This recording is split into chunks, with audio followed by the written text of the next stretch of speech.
মেয়েটিকে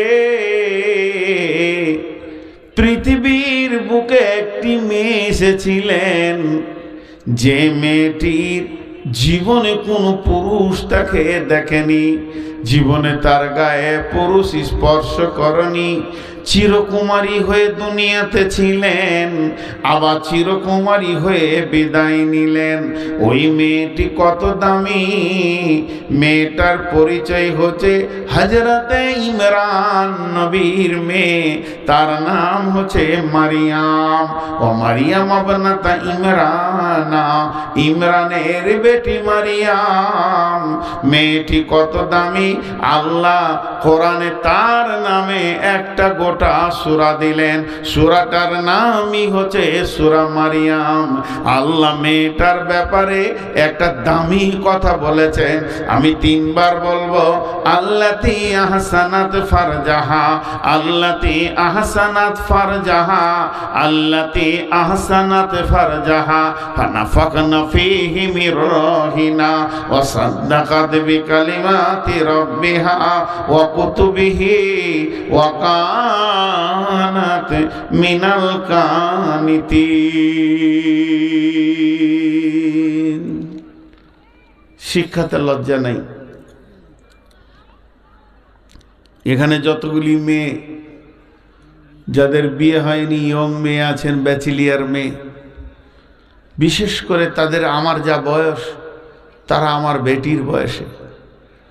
আমি বেটি হিসেবে দুটি কথা বলছি, শিক্ষাতে লজ্জা নাই। শিক্ষায় লজ্জা করলে যদি গোপন করে দেয়া হয় তো কিয়ামতের মাঠে আল্লাহকে জবাব লাগবে। এর জন্য একটু ইশারায় বলবো, বুঝে নেবেন। আল্লাহ তাবারাক ওয়া তাআলা মেয়েদের শরমগাকে কেন্দ্র করে একদম সরাসরি আয়াত নাজিল করেছেন কয়েকটা, তার মধ্যে এটা একটা। আল্লাতী আহসানাত ফারজাহা, মেয়েদের শরমগা। পুরুষের শরমগা একটা হলো পুরলিঙ্গ, একটা স্ত্রীলিঙ্গ। স্ত্রীলিঙ্গের ব্যাপারে আল্লাহ ক্লিয়ার বললেন, মারিয়ামের সতীত্বের গ্যারেন্টি সে রেখেছে, তার সতীত্বে পৃথিবীর কোনো পুরুষ ছুতে পারেনি। আল্লাতী আহসানাত ফারজাহা, তার স্ত্রীলিঙ্গটা ছিল অতি সুন্দর। এটা আল্লাহর ভাষা। এখন বলেন, কোরআনে আছে লাম ইয়ালিদ ওয়া লাম ইউলাদ, আল্লাহ কারো বাপ নাই, আল্লাহর বাপ কেউ নেই। যৌন চরিতার্থের দিকে আল্লাহ মুক্ত, আল্লাহ পাক, আল্লাহ সুবহানাহু তাআলা তিনি হলেন পবিত্র।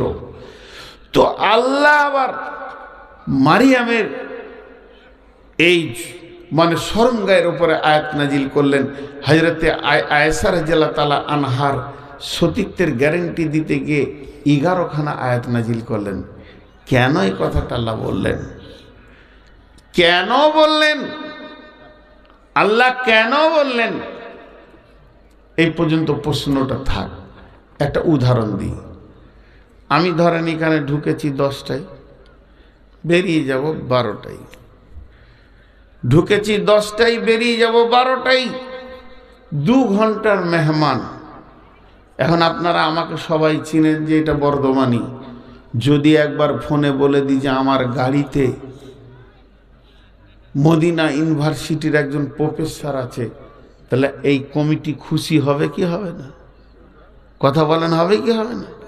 খুশি হয়ে থাকার জায়গা কোথা দিবে?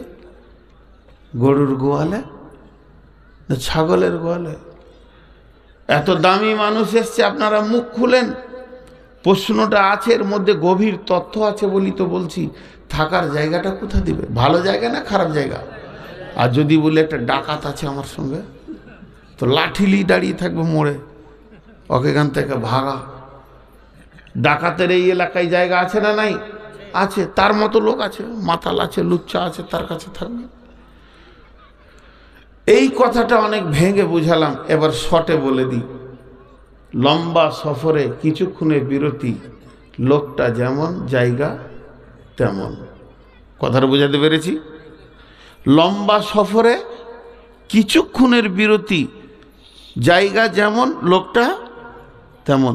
লোক যেমন হবে, জায়গা সেরকম হবে। আপনারা আমার কথা বুঝতে পেরেছেন কি না? এবার শুনেন, আমাদের আমাদের সফর কোথা থেকে শুরু হয়েছে? জান্নাত থেকে। পৃথিবীর যত মানুষ আছে, মুসলমান, জৈন, খ্রিস্টান, হিন্দু, বৌদ্ধ, সমস্ত জান্নাত থেকে আসছে, জান্নাতুল ফেরদাউস থেকে আসছে। যেখানে আদমকে বানানো হয়েছিল ওই জায়গায় আত্মাগুলো রাখা আছে, ওখান থেকে সফর শুরু হয়েছে। আবার ওইখানে ফিরে যাওয়ার নামই হচ্ছে সফর শেষ হওয়া। আমি বর্ধমান থেকে সফর শুরু করেছি, আবার বর্ধমানে চলে যাওয়া মানে সফর শেষ হওয়া। এবার এই সফরের রাস্তাটা কোথায়? বর্ধমান থেকে আমি এসেছি ফারাক্কা গাজল হয়ে আপনাদের এখানে, আবার এখান থেকে বের হয়ে আমি ফারাক্কা গাজল পাকুড় রামপুরহাট হয়ে নিজের দেশে চলে যাব। তার নাম হলো ফিরে যাওয়া। পৃথিবীর বুকে যত মানুষ আসে বন্ধুরে, তাদের রাস্তাটা কোন দিকে? আল্লাহ তাবারক ওয়া তাআলা তাদেরকে নিয়ে আসে আলামে আরওয়া থেকে। এরপরে মায়ের পেটের ভিতর দিয়ে তাদের যাত্রা শুরু হয় দুনিয়ার পেট হয়ে, কবরের পেটের ভিতর হয়ে, বিরাট বড় ময়দান কিয়ামত পার হয়ে, পুলসেরাতের ব্রিজ পার হয়ে জান্নাতে গিয়ে যখন পৌঁছাবে তার সফর শেষ হবে। এখন আমাদের সফর চলছে। এরপরে ভালো করে বুঝেন, আল্লাহ বলছেন মিনাই শাইইন খলাকাহু মিন নুতফাতিন খলাকাহু ফাকাদ্দারা সুম্মা সাবিলা ইয়াসসারা সুম্মা আমাতাহু ফাআকবারা। হে বিশ্ব মানব, তোমরা কোন জিনিস থেকে বেনেছো? তোমাদেরকে বানিয়েছি আমি দুইটি বীর্য থেকে, নারী পুরুষ মিলিয়ে। তাহলে বন্ধুরে, দার্শনিকরা বলছে কিসের তোমার এত অহংকার?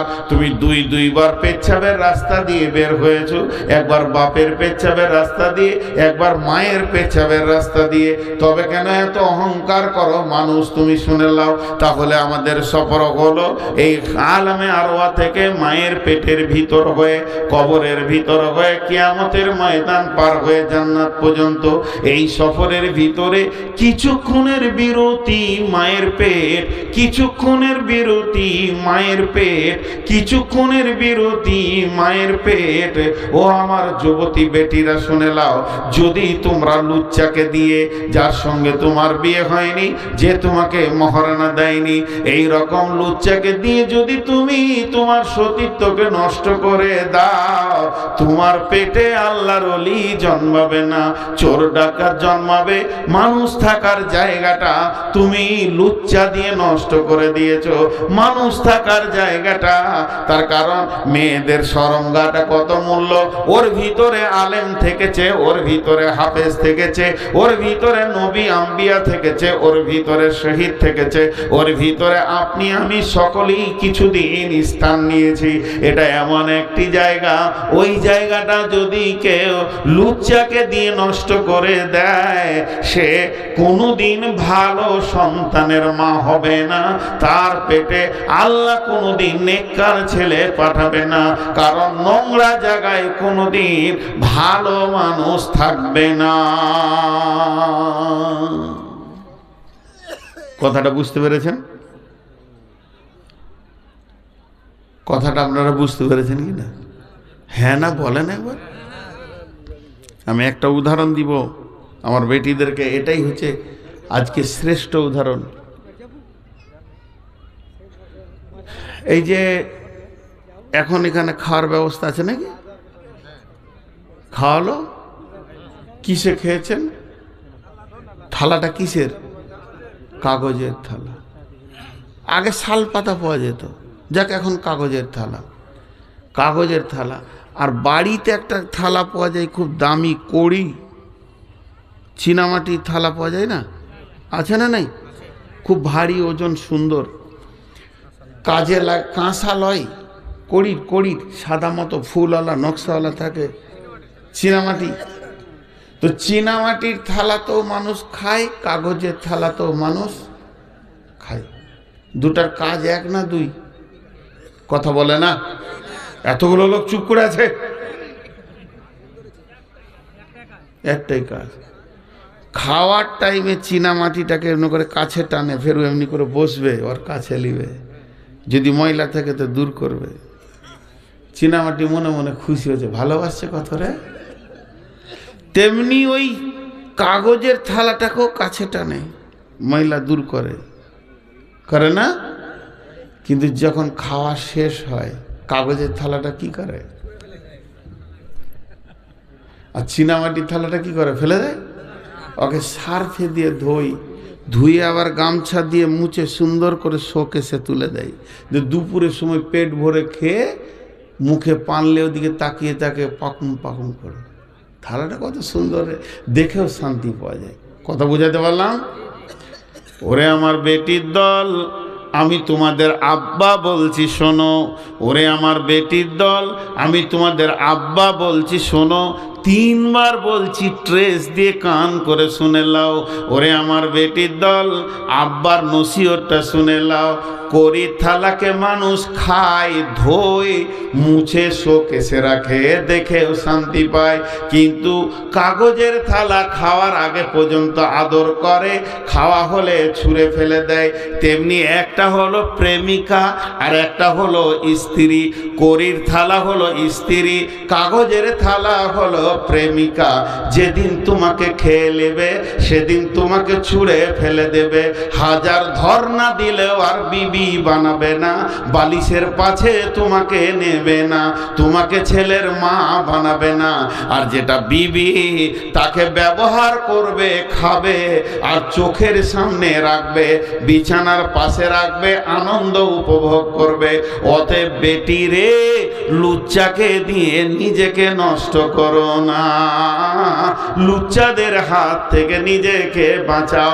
আল্লাহ বলছেন, ও মারিয়াম বানাতা ইমরানা আল্লাতি আহসানাত ফারজাহা ফানাফাখনা ফীহি মির রূহিনা ওয়া সাদ্দাকাত বিকালিমাতি রাব্বিহা ওয়া কুতুবিহি ওয়া কানাত মিনাল কানিতিন।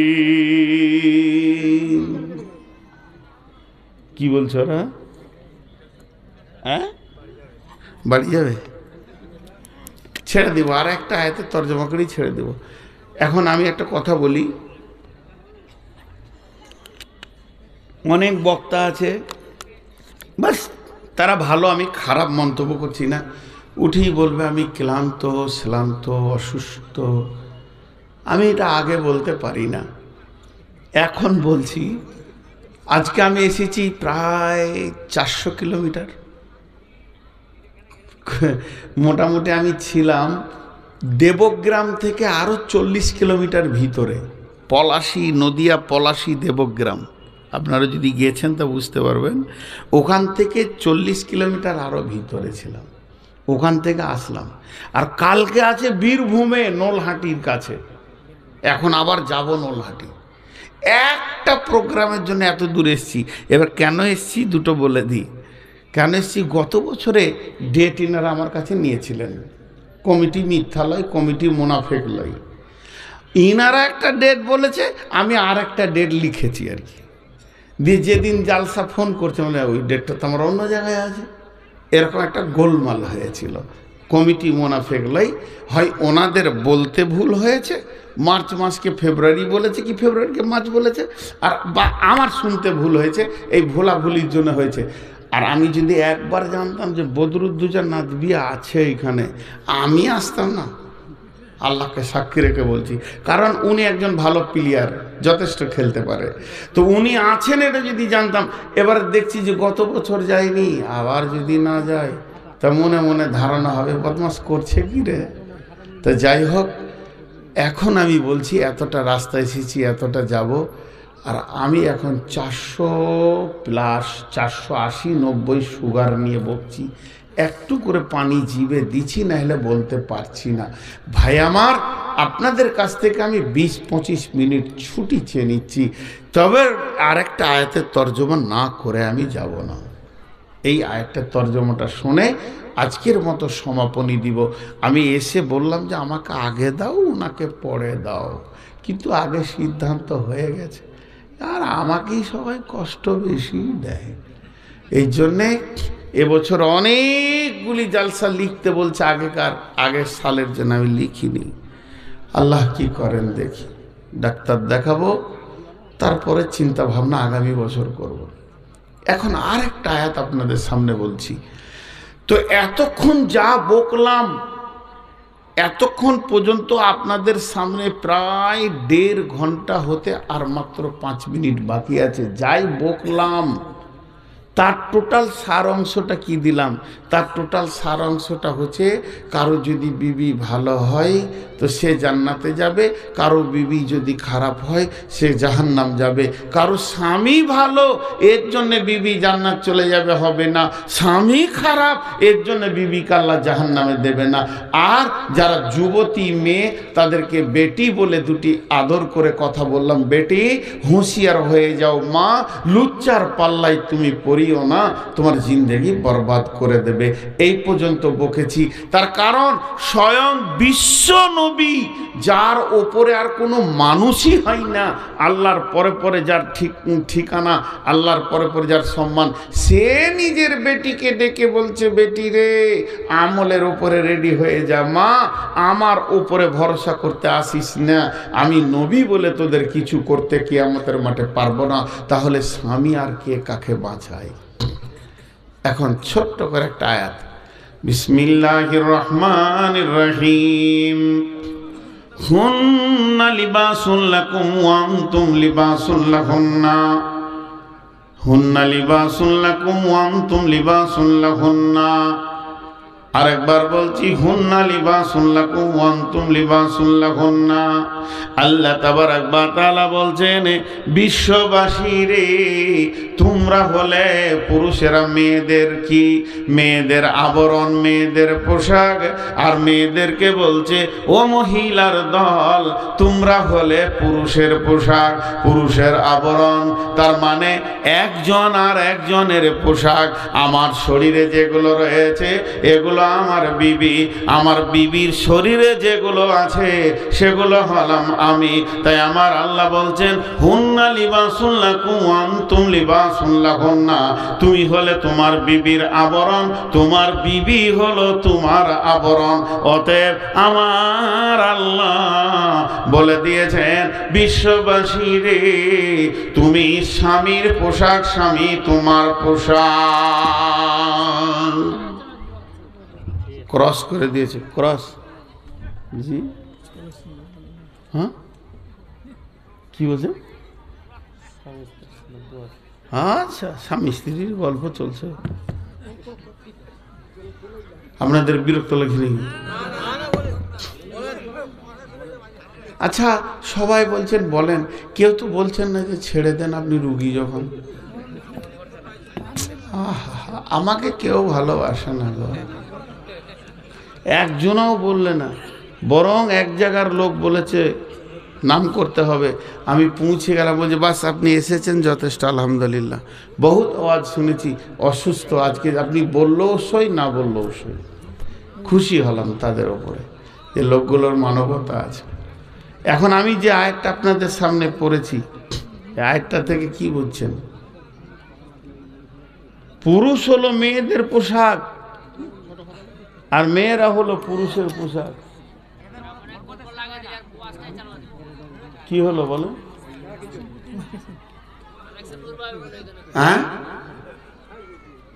না না না না, আপনারা উঠছেন কেন? আমি আয়াতটা তর্জমা করব বলেছি তো, তাদের 10-15 মিনিট যা লাগে আমি আয়াতটা তর্জমা না করে ছাড়ছি না। আপনারা উঠছেন কেন? তাহলে নারীদের গায়ে যেগুলো আছে এগুলো পুরুষ, আর পুরুষের গায়ে যেগুলো আছে এগুলো নারী। এই জায়গাটা যদি না বুঝতে পারেন বাকি তফসির বুঝবেন না। আমার গায়ে যেগুলো আছে এগুলো আমার বিবি। আল্লাহ বলছেন, কোরআনের কথা বলছি, এটা সরাসরি তর্জমা। আর আমার বিবির গায়ে যেগুলো আছে ওগুলো আমি। আল্লাহ বলছেন, হুন্না লিবাসুল লাকুম ও আনতুম লিবাসুল লাহুন্না। ওরা তোমাদের লিবাস আর তোমরা ওদের লিবাস। লিবাস মানে কি? পোশাক। কথা বলেন, লিবাস মানে পোশাক। তাহলে আমার গায়ে আছে আমার বিবি, আমার বিবির গায়ে আছে আমি। আল্লাহ এমন করে বললেন কেন? ছন্দটা, স্বামী স্ত্রীর কত কবিতা, কত ছন্দ, কত কি শুনে জান ঠান্ডা হয়ে গেছে, কত গান, কত কি লেখালেখি হয়ে গেল পৃথিবীতে। আর আল্লাহর ভাষাটা দেখেন, এখানে 4টা তফসির হবে একটা আয়াতে, ধ্যান দেন। 4টা তফসির হবে, 4টা। যারা চলে গেছে এদের পস্তাতে হবে। আল্লাহ তাবারক ওয়া তাআলা বলছেন, এক নম্বর হলো পোশাক কি করে, পোশাক আমাকে ইজ্জতকে ঢেকে রেখেছে। আর এতগুলো লোক একসঙ্গে উঠলো কেন রে ভাই?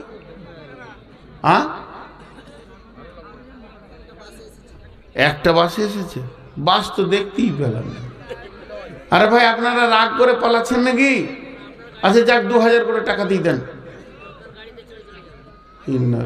আর থামবে না। আসলে বিবির কথা বলাই ভুল হয়েছে, মাথা গরম হয়ে গেছে, বিবির কাছে চলে। হ্যাঁ, এতক্ষণ থেকে বিবির কথা শুনেছে তো চললো বিবির কাছে। এখন থিওরিক্যালে শুনে কি লাভ আছে, প্র্যাকটিক্যালে যাচ্ছে আর কি। মনটা খারাপ হয়ে গেল একসঙ্গে অত মানুষ গেলে। আর এখন যা শীত, 11টায় জালসা শেষ করা ফরজ হয়ে গেছে। এখন যা শীত, বেশ যে কটা আছেন আপনারা একটু ধ্যান দেন, আর মা বোনেরা আছে ধ্যান দেন। এগুলো এবার আমি আমাকে দিয়ে বুঝাচ্ছি, এগুলো আমার স্ত্রী আমার গায়ে আছে, সবাই বুঝেন। পোশাক কি করে, 4টা তফসির হবে। 1 নম্বর ধরেছি, পোশাক কি করে, পোশাক কি করে, ইজ্জতকে ঢেকে রাখে। তাহলে এখানে ধরেন একটাও মহিলা নাই, আমাকে মসজিদে ভরে দেওয়া হয়েছে, চারিদিকে দরজা জানালা লাগিয়ে দেওয়া হয়েছে, সমস্ত পুরুষ আছে। আমি কি তাদের সামনে উলঙ্গ হয়ে বয়ান করতে পারবো, নাঙ্গা হয়ে থাকতে পারবো? পারবো না। লজ্জা লাগবে, লাগবে। তাহলে আমার এই লজ্জাটা ঢেকে রেখেছে কে? না আমার বিবি। অমনি যদি মহিলাদের ভিতরে সমস্ত দরজা জানালা লাগিয়ে একটা মেয়েকে নাঙ্গা করে দেওয়া হয়, ওই মেয়েটি কি তার ভিতরে থাকতে পারবে? তাকেও শরম লাগবে। তাকে ঢেকে রেখেছে কে? না তার স্বামী। অতএব আল্লাহ বলছেন, তুমি ওকে ঢেকেছো, ওই তোমাকে ঢেকেছে। এই কথাটা আমি কেন বললাম শুনে নাও। তার মানে হচ্ছে আমাকে আমাকে আল্লাহ বলতে চাইছে, ওরে খেপার দল, তোকে যখন যে মেয়েটি বিয়ে করবে, বিয়ে করার পর একটা মেয়ে স্বামীর ওপরে আবদার করে অনেক কথা বলবে, যা বাপকে বলেনি, যা ভাইকে বলেনি, যা আত্মীয় স্বজনকে বলেনি। তুমি যখন রাত্রিতে শুতে যাবে, নানা রকম কাঁদা অভিমান করে তোমার মায়ের বিরুদ্ধে, বাপের বিরুদ্ধে, তোমার বোনের বিরুদ্ধে 2টা কথা বলবে, যে আমার স্বামীকে বলবো না তা কাকে বলবো? আমার ভাই আমার নন্দে জ্বলিয়েছে, আমার মা আমার মাকে গাল দিয়েছে, তোমার মা তোমার আব্বা আমার মা বাপকে গাল দিয়েছে। এই যে মান অভিমান করে কথাগুলো বলবে, আল্লাহ বলছে তুমি লিবাস হয়ে যাও, ওগুলোকে তুমি ঢেকে লাও। এগুলো সকালে উঠে যদি তোমার বাপ ভাইকে শোনাও, ও মা তোর বৌমা বলছিল তুই নাকি গালি দিয়েছিস, তাহলে সংসারে শান্তি থাকবে না, অশান্তি শুরু হয়ে যাবে। এর জন্য আমি তোমার ওর লিবাস বানালাম। ওর কাছ থেকে ইমোশনাল হয়ে 2-4টা কথা যদি বের হয়ে যায়, ও পুরুষ তুমি ওটা ঢেকে নিয়ে ওকে গলায় জড়িয়ে ধরে গালে একটা চুমা দিয়ে বলো, আমার বাপ বলেছে, ভাই বলেছে, যা বলেছে তার সাথে তো তোমার আমার সাথ নাই, তোমার সাথে আমার সম্পর্ক, বিধায় আমি তোমাকে কিছুই বলিনি, তুমি ধৈর্যের সঙ্গে সহ্য করে নাও। তাহলে বিবি একটা নিঃশ্বাসের রাস্তা পাবে। 2 নম্বর, আল্লাহ তাবারক ওয়া তাআলা বলছেন তুমি লিবাস হয়ে যাও। তার কারণ একটা মেয়ে তার ব্যক্তিগত যৌন চাহিদা আছে, সে তোমার সঙ্গে কেমন করে খেলবে, তোমার কাছে কেমন করে আসবে, তোমার সাথে কেমন করে কথা বলবে, এটা যদি সকালে উঠে তুমি বন্ধুদের সঙ্গে বাদাম খেতে খেতে বলে দাও, তাহলে তুমি তোমার বিবিকে ন্যাংটা করে দিলে। এ কাপড়ের আর মূল্য থাকলো না। তোমাকে কাপড়ের মতো চিরজীবন তোমার বিবির যৌন চরিতার্থটাকে লুকিয়ে রাখতে হবে। এর জন্য আল্লাহ আমি তোদেরকে বলে দিলাম, ওর লিবাস 1 নম্বর হলো মান অভিমানকে ঢেকে রাখতে হবে, 2 নম্বর হলো যৌন চরিতার্থ ঢেকে রাখতে হবে। পক্ষান্তরে নারীকেও আল্লাহ বলছে, তোমার স্বামী যদি রাগ করে 2-4 কথা তোমার বাপকে বলে দেয়, সেটা বাপ ভাইয়ের ঘরে তুমি পৌঁছিয়ে দিও না, তাহলে সংসার টিকবে না। সেও শ্বশুর বাড়িতে মাথা উঁচু করে বেড়াতে যেতে পারবে না। শুধু তাই নয়, তোমার স্বামী তোমাকে কেমন করে কোলে তুলে আদর করে এ কথা যদি তুমি বান্ধবীদেরকে বলে দাও, তাহলে তোমার স্বামীর ইজ্জতটা তাদের সামনে থাকলো না, তুমি তোমার স্বামীকে নাঙ্গা করে দিলে। অতএব আমি আল্লাহ বলছি, হুন্না লিবাসুল লাকুম ওয়া আনতুম লিবাসুল লাহুন্না, তুমি তোমার বিবিকে ঢেকে রাখবে, তুমি তোমার স্বামীকে ঢেকে রাখবে, মান অভিমান ঢাকবে, আর ঢাকবে যৌন চরিতার্থ, কেউ কারো বহির প্রকাশ করবে না।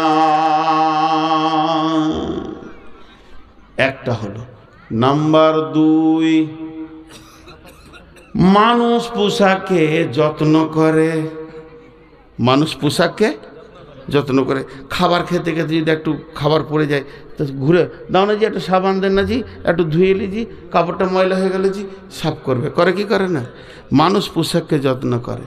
আল্লাহ তাবারক ওয়া তাআলা বলছেন, হুন্না লিবাসুল লাকুম ওয়া আনতুম লিবাসুল লাহুন্না, স্ত্রী হলো তোমার পোশাক, তার যত্ন তুমি করবে। অসুখ হয়েছে মাথা টিপে দেবে, একটু গাল হাত পাগুলো, একটু মাথাগুলো হাত পাগুলো তেল দিয়ে নেড়ে দেবে, কারণ তোমার পোশাকটা আজকে অসুস্থ হয়ে গেছে। স্বামী ওর সেবা স্ত্রী করবে, তেমনি ওর সেবা তুমি করবে। এর জন্য দুইজনে যত্ন করবে।